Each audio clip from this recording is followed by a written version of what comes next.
But first tonight at 6, the laws of supply and demand are squeezing wallets at Wisconsin gas stations.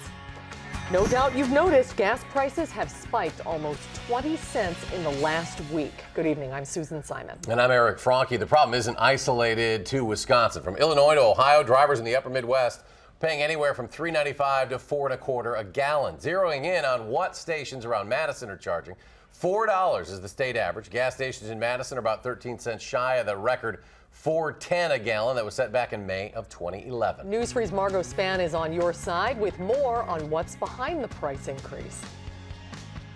I was thrilled to get $3.99. Drivers traveling through Janesville say the entire Midwest is feeling the pain at the pump. In Indiana, our gas prices are pretty high today. Most places $4.19 to $4.25. Particularly Janesville tends to be higher. I came from an area where it was $3.95 and then $3.97. So gas prices are going up. In Chicago, it's almost $5. Lakeside International sells trucks, services them, and sells parts.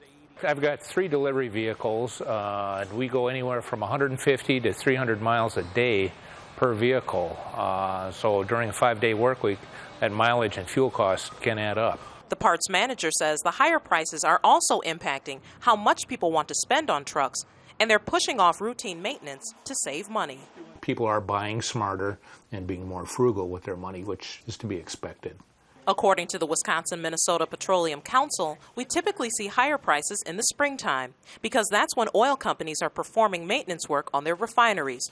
We've also had 2 refineries down at the same time. And that's why you've seen this spike all of a sudden, because right now we've got a 22-year low in gasoline inventories in the Midwest. So it's just not Wisconsin, it's Minnesota, it's Michigan, and elsewhere. Drivers say they aren't buying the reason for the higher prices. Way too high. I don't think there's any reason for it. There's no reasonable explanation for it other than gouging. That's my personal opinion.